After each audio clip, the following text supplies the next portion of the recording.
சிறப்பு உரை ஆற்றிட நம்முடன் இணைந்திருக்கும் பேராசிரியர் அருள்நிதி பி. பழனிசாமி ஐயா அவர்களை வரவேற்புரை வழங்கிட பேராசிரியர் அருள்நிதி மீனாட்சி அம்மா அவர்களை அன்புடன் அழைக்கிறோம். வாழ்க வாழ்க வையகம், வாழ்க வையகம், வாழ்க வளமுடன். குரு வாழ்க, குருவே துணை. சிறப்பான சிந்தனை விருந்து அளிக்க வந்திருக்கும் பேராசிரியர் பழனிசாமி ஐயா அவர்கள் மனவளக்கலையில் 29 ஆண்டுகளுக்கு மேலாக தொண்டு செய்து வருகிறார்கள்.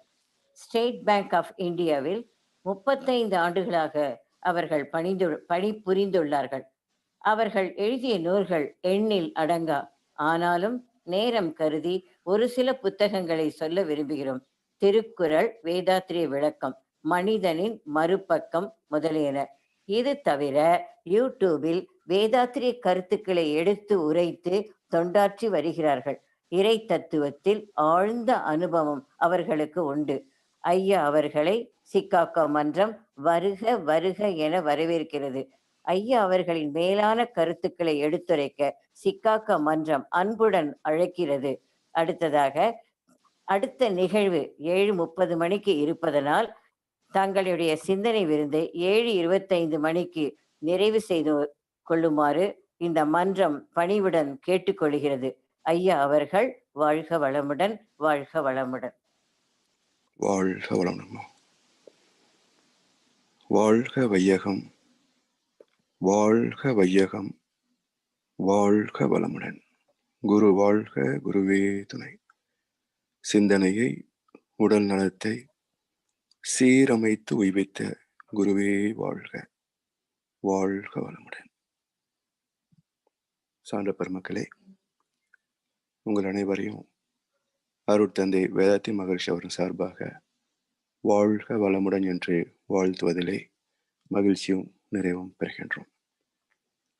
மாக்கோலமாய் விளைந்த மதிவிருந்து என்ற சிந்தனை தொடர் 1955ஆம் ஆண்டு மகிழ்ச்சி அவர்கள் அளித்த கவிகளுக்கு விளக்கங்களை நாம் சிந்தனைக்கு எடுத்துக்கொள்ள இருக்கின்றோம். இன்றைய கவி உடல், குடும்பம், சுற்றம், ஊரார், உலகோர் காற்றும் கடமை முறையே முக்கியம் கெடாமலும் பார் ஒன்றினால் மற்று என்ற 4 வரிகளை சிந்திக்க இருக்கின்றோம். உடல், குடும்பம், சுற்றம், ஊர், உலகு. இந்த கவியிலே 2 கருத்துக்கள் நமக்கு சிறப்பாக கிடைக்கிறது. மனவளக்கலை புத்தகங்களிலே தான், குடும்பம், சுற்றம், ஊர், உலகு என்ற 5 கடமைகளை ஆற்ற வேண்டும் என்று சொல்லுவார். இங்கே உடல், குடும்பம், சுற்றம், ஊரார், உலகோர் என்கிறார். ஏன் இங்கே உடல் என்ற வார்த்தை பயன்படுத்தப்பட்டிருக்கிறது என்ற ஒரு சிந்தனை பார்க்கின்ற போது, ஒருவருக்கொருவர் ஒத்து உதவி வாழக்கூடிய சமுதாய அமைப்பு. இப்படி உதவுதல் என்று வருகின்ற போது உடல் சார்ந்த தேவைகளைத்தான் நாம் பகிர்ந்து கொள்ள முடியும். மனம் சார்ந்த எண்ணங்கள், ஆசைகள் இவற்றை அவரவர்கள் தான் முறைப்படுத்த வேண்டுமே தவிர நாம் இன்னொருடைய மனதை மாற்ற முடியாது. மனம் மாற்றத்திற்கான கருத்துக்களை, வழிவகைகளை சொல்லலாம். ஆனா அவங்க தான் மாற்றம் பெற வேண்டுமே தவிர நாம் இன்னொருத்தருடைய மனதை மாற்ற முடியாது. உதாரணமா, உணவு அனைவருக்கும் தேவையான அடிப்படை. அதுல உணவை மற்றவர்களுக்கும் பகிர்ந்தளிப்பது ஒரு உயர்ந்த பண்பாடு. ஆனா அவரவருடைய செரிமான அளவுக்கு தகுந்தாற் போல் உண்ணுவது என்பதை அவங்க தான் முடிவு செய்யணும். உனக்கு எவ்வளவு போதும் என்று நான் முடிவு செய்ய முடியாது. அப்ப மனம் சார்ந்தவற்றையெல்லாம் அவரவர்களே பக்குவப்படுத்த வேண்டும். உடல் சார்ந்த தேவைகளைத்தான் நம்ம பகிர்ந்து கொடுக்க முடியும். அப்படி இந்த உடல் தேவைகள், உடல் ஆரோக்கியமாக இருப்பதற்கு என்னெல்லாம் தேவைகளோ அவற்றெல்லாம் பார்த்துக்கணும்.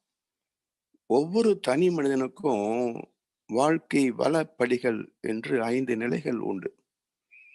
உடல் நலம் பேணுதல், மன வளம் காத்தல், நட்பு நலம் பேணுதல், நம்முடைய எண்ணங்களை திருத்தி அமைப்பது, கருமைய தூய்மை மற்றும் நிறைவாக வாழ்ந்தேன் என்ற திருப்தி பெறக்கூடிய வகையிலே இறை உணர்வை அனுபவத்தில் பெறுவது.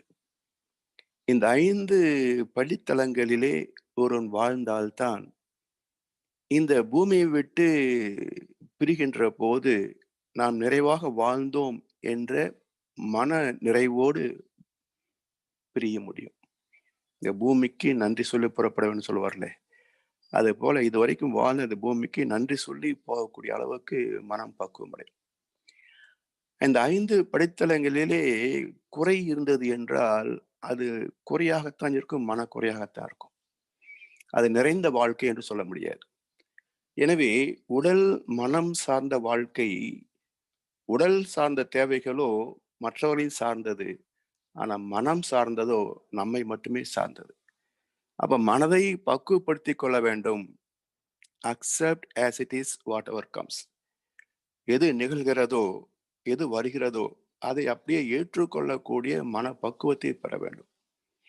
அந்த பக்குவத்தை தருகின்ற வழி என்ன என்றால், meditation makes the mind receptive to reality.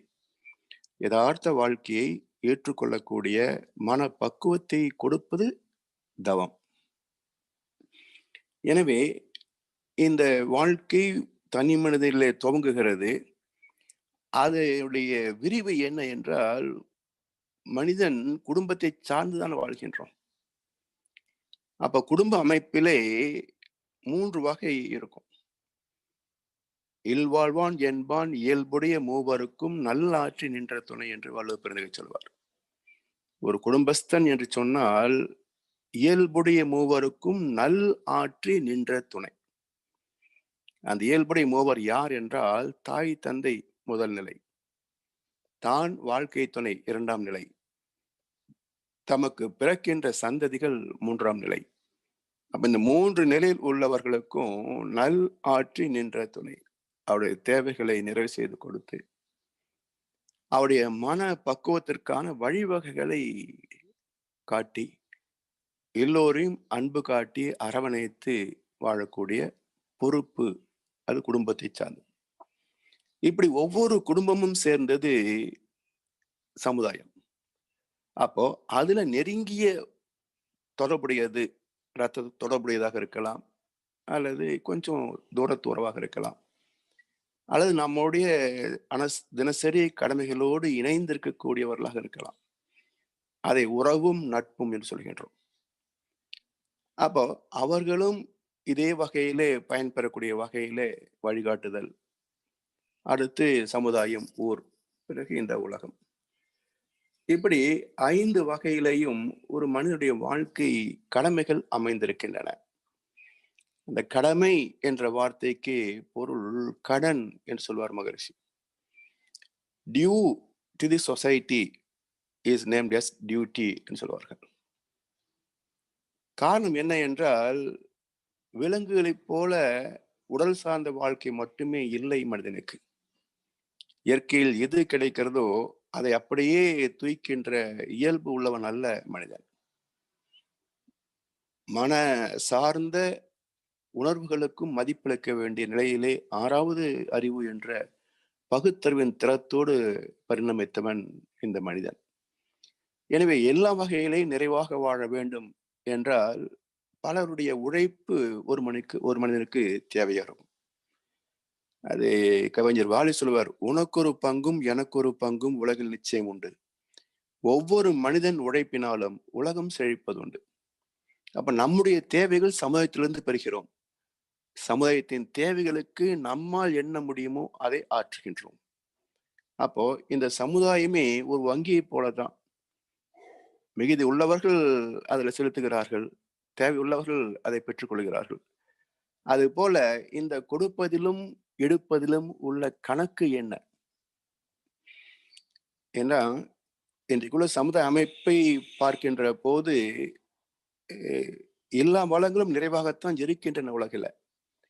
ஆனாலும் எல்லோரும் மனதிலேயும் ஏதோ ஒரு பற்றாக்குறை ஆள் மனதில் இருக்கத்தான் செய்கிறது. நாளைக்கு என்ன ஆகுமோ, என்ன செய்ய முடியுமோ அப்படின்ற ஒரு பய உணர்வு எல்லோர்கிட்டயும் இருக்கு. அப்போ காரணம் என்ன என்றால், இந்த சமுதாயம் நம்மை காக்கும் என்ற நம்பிக்கை இழந்து விட்டால், தன்னை மட்டுமே நம்புகின்ற போது அது பொருள் சார்ந்த வாழ்க்கையாக மாறிப்போகும். அதன் காரணமாக எடுப்பது அதிகம், கொடுப்பது இல்லை என்ற அளவுக்கு சமுதாயத்துல வந்துவிட்டது. அப்ப அதனுடைய மனநிலை என்ன? எடுப்பது அதிகம், கொடுப்பது இல்லை என்றால் அவன் திருடன்.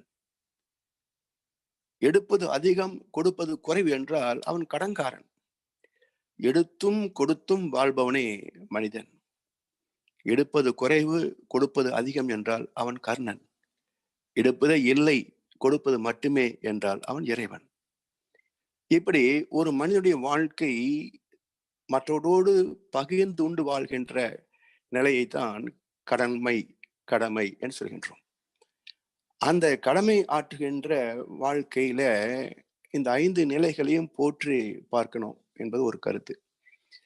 இரண்டாவது சிறப்பான கருத்து இந்த மாக்கோலத்திலே உள்ளது என்ன என்றால்,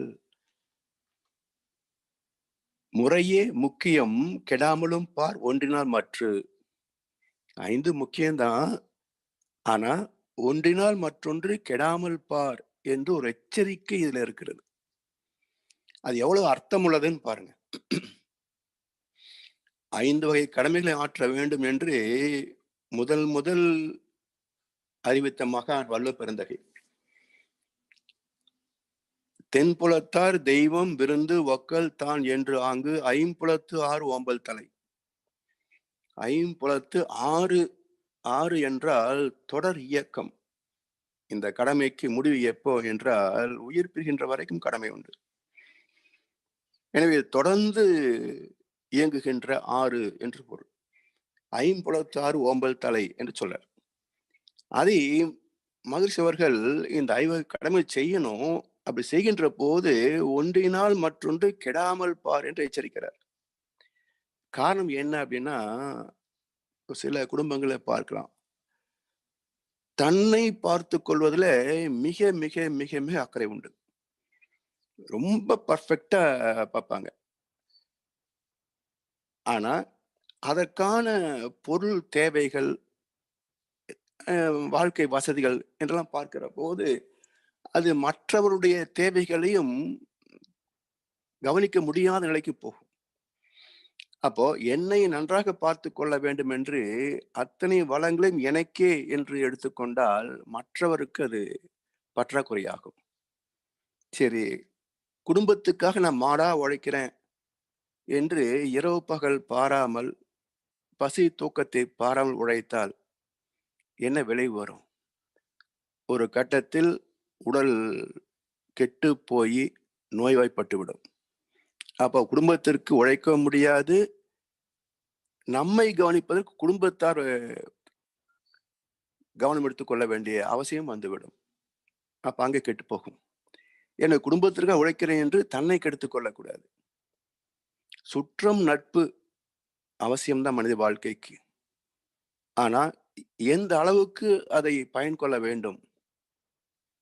இப்போ சமுதாய அமைப்புல பாத்தீங்கன்னா, கொடுப்பதற்கு என்று ஆள் இருந்தால் வாங்குவதற்கு மக்கள் வரிசையில் நிற்பாங்க. சொந்தம் நட்பு எல்லாமே. அதனால கொடுக்க வேண்டும் என்று விரும்பினாலும் பார்த்து மருந்து பிச்சிடு என்பது போல தேவையை அறிந்து தான் கொடுக்க வேண்டும். அப்படி கொடுக்கின்ற போதும் மற்றவர் அறிய கொடுத்தோம் என்றாலும் அவர்கள் ஒரு தேவை உருவாக்கி கொண்டு வந்து நிற்பாங்க. அப்ப வடதுகை கொடுப்பது இடதுகை அறியாமல் கொடுக்க வேண்டும் என்பது போல யாருக்கும் தெரியாம கொடுத்தாதான் யாருக்கு அது பயன் உண்டோ அவங்களுக்கு மட்டும் அது பயனாகும். தேவை உள்ளவர்கள் பயனாகும். இல்லை என்றால் அங்கேயும் அவனுக்கு கொடுத்த எனக்கு கொடுக்கல என்ற சிக்கல் பிரச்சனை வந்துவிடும். அடுத்து சமுதாயத்துக்கு செய்ய வேண்டிய கடமைகளை பார்க்கின்ற போது நிறைய இருக்கு. இந்த சமுதாயம் கடமை என்று பார்த்தீங்கன்னா எத்தனையோ ஒழுக்கம், வாழ்க்கை வளங்களுடைய பகிர்மானம் இதெல்லாம் தேவையா இருக்கு.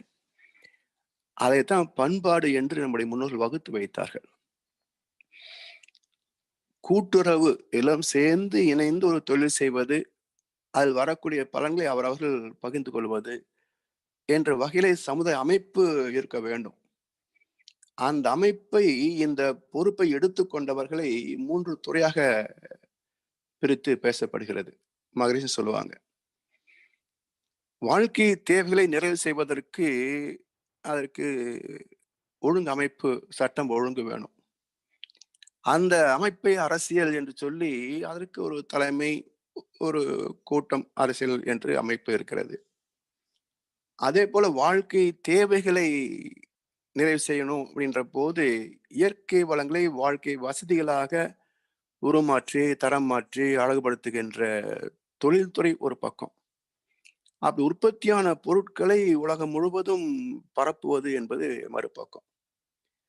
அப்ப எது தன் நாட்டின் தேவைக்கு போக மிச்சமாக இருக்கிறதோ என்ற கணக்கை விட எல்லோருக்கும் உள்ள தேவைகளை பகிர்ந்து கொள்வதுதான் சிறப்பான உலக பண்பாடு. அப்படி காரணம் என்ன என்றால், இயற்கை வளங்கள் எல்லா இடத்துக்கும் ஒரே மாதிரி இல்லை. கல்ஃப் கண்ட்ரிஸ் எடுத்தோம்னாக்க அங்க பெட்ரோலிய பொருள் அதிகமாக கிடைக்கிறது, ஆனால் உணவுப் பொருள் குறைபாடு. இந்தியா எடுத்தோம்னா உணவுப் பொருள் விளையக்கூடிய அளவுக்கு வளமான விளை நிலங்கள் உண்டு, ஆனா பெட்ரோல் கிடைக்காது. அப்ப இதெல்லாம் அவன் நிறைவேற்றிக் கொள்ளக்கூடிய அமைப்பு தான் மனிதனுடைய பகுத்தறிவின் சிறப்பு. அப்படி சமுதாயமும் உலகமும் இந்த மனிதனின், தனி மனிதனின் பொறுப்பை எடுத்துக்கொள்ள வேண்டும். அதை கண்ணன் அழகா சொன்னார், எல்லாரும் எல்லாமும் பெற வேண்டும். இங்கு இல்லாமை இல்லாத நிலை வேண்டும். வல்லான் பொருள் குவிக்கும் தனி உடைமை நீங்கி வர வேண்டும் இந்நாட்டில் பொது உடைமை என்று சொல்வார்கள். அப்ப அந்த பொது உடைமை வருவதற்கு காரணம், அடிப்படை என்ன என்றால், எல்லோரையும் சமமாக பாவிக்கின்ற மனப்பக்குவம் வேண்டும். அதனால்தான் அந்த பொது உடைமைக்காக வந்த கம்யூனிசத்தை சாமி அழகா விளக்கம் சொல்லுவாங்க. அது இருப்பிடத்திலே பிடுங்கி இல்லாத கொடுப்பது கம்யூனிசம் அல்ல, அது கம் யூனிசம்.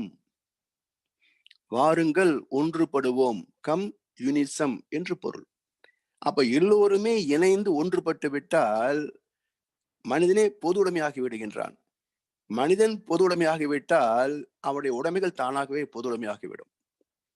அதான் நம்ம கொடுக்கின்ற செயலுக்கு டொனேஷன் என்று சொல்வார்கள் ஆங்கிலத்துல. To nation is donation. என் பொருளை சமுதாயத்திற்கு உடைமையாக்குகின்ற போது, நேஷன் உடைமையாக்குகின்ற போது அது நன்கொடையாக, டொனேஷனாக மாறுகிறது. இப்படி சமுதாய வளம் காக்க வேண்டும். அப்போ எல்லா நிலையிலேயும் ஒன்றினால் மற்றொன்றை கெடாத வகையிலே பார்த்து கொண்டால்தான் தனி மனிதனிலே தொடங்கி உலகளாவிய சமுதாய வாழ்க்கை நிறைவாக அமையும். அப்ப அதுல பொருள் சார்ந்த துறை மிக முக்கியமானது. வளர்ச்சி என்பதற்கு எல்லை கூட இல்லாம போகுது. அட்வான்ஸ் டெக்னாலஜி என்று தொடர்ந்து புதிய புதிய பொருட்களை உற்பத்தி செய்து கொண்டே இருக்கின்றோம். அதை வாங்க வேண்டும் என்ற ஆசையை சமுதாயத்துல விதைத்துக் கொண்டே வருகின்றோம். அப்ப அதன் காரணமாக எந்த வாழ்க்கை தேவையிலேயும் மனிதன் நிறைவு பெற முடிவதில்லை. இது ஓல்டு மாடல் ஆகிப்போச்சு, புதுசு வாங்கணும். இது ஓல்டு ஆகிப்போச்சு, புதுசு வாங்கணும். இப்படி ஒவ்வொரு பொருளாக மாற்றிக்கொண்டு இருந்தால் எந்த கட்டத்தில் நம்முடைய தேவை நிறைவு பெறும்? எனவே நமக்காக ஒரு எல்லை கூட வகுத்து கொண்டால் அன்றி இந்த மன ஆசைகளிலிருந்து மக்கள் விடுதலை பெறவே முடியாது. அப்போ அதை வகுத்து கொள்ள வேண்டும். உடல் தேவை என்ன, மன ஆசைகள் என்ன, இந்த ஆசைகளை சமுதாய விதியோடு பாதிக்காத வகையிலே எப்படி நாம் முறைப்படுத்திக் கொள்வது? அதான் ஆசை சீர் அமைத்தல் என்று மகிழ்ச்சி கொள்கிறார். சீர் என்றால் இயற்கை விதியோடு, தெய்வ நீதியோடு நமக்கென்று அளிக்கப்பட்ட அளவுகள். அந்த சீர் அமைத்து விட்டால் எது நமக்கு அனுபவிக்க முடிகிறதோ அதை அனுபவிப்பதும், எது நம்மால் இயலாததோ அதை ஏற்றுக்கொள்வதுமாக வாழ்வதுதான் ஆசைகளை சீர் அமைக்கின்ற சிறப்பு. இப்படி மனிதனாக பிறந்தவன் தானும் நிறைவாக வாழ வேண்டும், மற்றவர்களும் நிறைவாக வாழ்வதற்கு ஒரு எடுத்துக்காட்டாக, வழிகாட்டியாக அமைய வேண்டும். அப்படிப்பட்ட கடமையை நிறைவாக செய்தவர்கள் தான் நம்முடைய முன்னோர்கள் என்றாலும் கூட அதில் சிறப்பு தன்மை உடையவர்கள் ஞானிகளும் மகான்களும். ஏன்னா அவங்க தான் எல்லா மக்களும் எல்லாம் பெற்று உயரக்கூடிய வகையிலே ஒரு நிறைவான வாழ்க்கைக்கான வழிவகைகளை வகுத்து சென்றார்கள். மற்றவர்கள் பண்பாடு என்ற வகையிலே அந்த இதிகாசங்களை மையப்படுத்தி பண்பாட்டை வகுத்து நமக்கு போதித்தார்கள் என்றாலும் அந்த பண்பாடு காலப்போக்கிலே குறைபாடாக மாறிவிட்டது. அதை மீண்டும் சீர்திருத்த வேண்டும் என்றால் இரண்டொழுக்க பண்பாடு என்று மகிழ்ச்சி சொல்வார்கள். அதாவது உற்ற நோய் நோன்றல் உயிர்க்குறுகன் செய்யாமை அற்றே தவத்திற்குரு என்று வள்ளுவன் சொன்னது போல, நான் எனது வாழ்நாளிலே யாருடைய உடலுக்கோ மனதுக்கோ துன்பம் தர மாட்டேன், துன்பப்படுவோருக்கு என்னால் முடிந்த உதவிகளை செய்வேன் என்ற கடமை அறத்தோடு வாழ்கின்ற போது நம்முடைய வாழ்க்கை மட்டுமல்ல உலக வாழ்க்கை வரைக்குமே சிறப்பாக அமையும். அப்படிப்பட்ட சிறப்பை அமைய வேண்டும் என்றுதான் இயற்கை தெய்வம் நமக்கு இத்தனை வளங்களையும் அறிவு திறமையும் அளித்திருக்கிறது. இந்த நேச்சுரல் ரிசோர்சஸ் என்ற இயற்கை வளங்களையும் ஹியூமன் ரிசோர்சஸ் என்ற மனித அறிவு திறத்தையும் பயன்கொண்டு உலகம் ஓய்வுற வாழ வேண்டும். அந்த கடமை எல்லோருக்கும் உண்டு என்பதை நினைவுபடுத்தி நாமும் அந்த வகையிலே சிறப்பாக வாழ்ந்து மற்றவருக்கும் ஒரு எடுத்துக்காட்டாக வழிகாட்டியாக அமைவோம் என்று சொல்லி இந்த சிந்தனையை நிறைவு செய்கின்றோம். வாழ்வளமுடன், வாழ்வளமுடன், வாழ்க வையகம். My sincere pranam to all of you. Now we just discussed about the meditation yesterday, right? To realize God, and we just concluded yesterday's session with to do meditation. We'll be knowing fully everything from primordial state up to man. And we have to worship the Supreme Being which has no form or name. That is called meditation. Right? So here ours is one method of meditation in which we realize the total perspective vision of the whole universe with its process of evolution and mutation. This is actually a realization.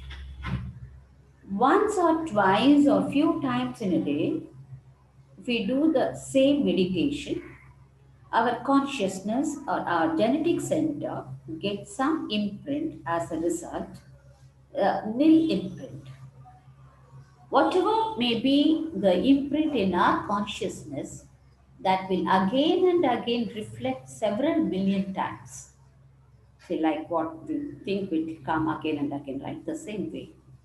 So, how many times it reflects, that much is the strength in our personality and that quality and character. And we must know about Almighty and the universe, including man and his mind. Knowing this, we should expand our vision to that effect. That is, under the same expansion, we have to do meditation for 20 minutes or 25 minutes per day. These 25 minutes will give us a deeper and thinner imprint, and we will have a clear understanding of Almighty. So when we do it again and again within a few times, we will be able to link or become one with the real God. When a man is linked consciously with Almighty, all the secrets of the universe from God up to mind will be clearly understood. So when we think of God, we will realize that it is the primordial state which existed even before the universe started functioning. But actually, what we think, what is the state of God? If we question arises, it is not difficult to understand by one who is doing meditation. It is only absolute space. So if we forget it, we cannot understand or realize God anywhere, anytime. Don't think that absolute space is nothingness. That is what Swamiji always says, it is not nothingness, right? But our mind has always used to think of something physically to take an image or a quality of that thing. The inherent quality of the space cannot be perceived by senses or cannot be understood by conditioning mind. Thus, we have to realize and understand that The inherent quality of the space cannot be perceived by senses or cannot be understood by conditioning the mind. So now let us see how to compare and understand in the next session that God is not nothingness, it has everything, and how it is powerful, and how Swamiji named it as, or the saints named it as Shivam and Shakti, all that in the next forthcoming sessions. Thank you all for giving me this opportunity for patience hearing. Thank you. Be blessed by the divine. Whatever. Thank you, Amma. Be blessed by the divine. Nice thought, Amma. Anybody have any? And by senses, you told, na, senses. Yeah, இப்போ கண்ணால பார்த்து, yeah, that means you can't just like that you can't get the, Okay. I mean, perceive the power of God. That Okay. you have to understand. Actually, what I thought is during our Panjabhuta Navakarata and all, we do imagination thinking. Na? Mm. So how it is related? We are imagining the goddess by. No. Actually, we get that all the inherent qualities by comparing one another. See, in the tomorrow session, we'll be discussing that only. That Okay. is the whole universe is Oh. running here. That is when we do the Panjabhuta meditation. We should not compare. That is what. Okay. No. In the Panjabhuta meditation, we see that all planets are rotating by itself, right?